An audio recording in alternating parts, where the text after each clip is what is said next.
Hello mga kumari kong kokak, mga kumari kong etchosera!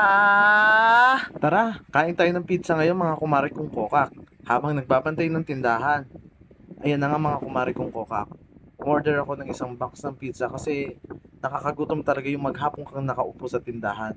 Umalis kasi si Mother Dragon, kaya ako muna ang nagbantay ng tindahan. Kaya eto, hindi na ako na lang sa kain. Ang gusto ko nga kanina, magluto na lang sana ng pansit canton. Kaso nahihirapan akong kumilos, gawa nga ng paa ko mga kumari kong kokak.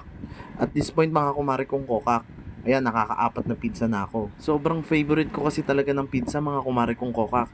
Alam nyo ba, kaya kong ubusin yung isang box na yan sa isang upuan lang.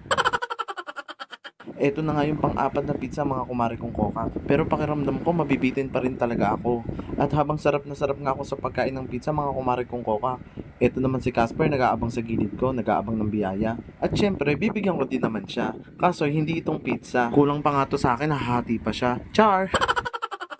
Hala, nakakaliman ako mga kumari kong kokak. Hay nako, talagang uubusin ko to. Hindi talaga ako magtitira ng kahit isa. Madamot na kumadamot. Charis lang mga kumari kong kokak. Kahit naman kasi magtira ako ngayon, ako pa rin ang kakain yan mamayang hapon. Hindi naman kasi nakain ng ganyan si Mother Dragon at hindi rin naman kakainin niya ng aso ko.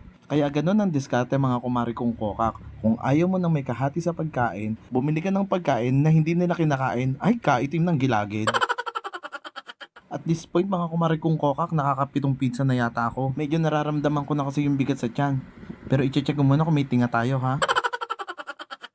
At ayan na nga mga kumari kong kokak.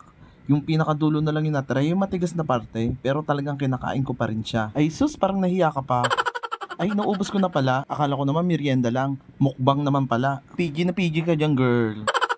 Hi, hi! Busog na naman ang batla. Thank you for watching mga kumari kong kokak. Follow me for more.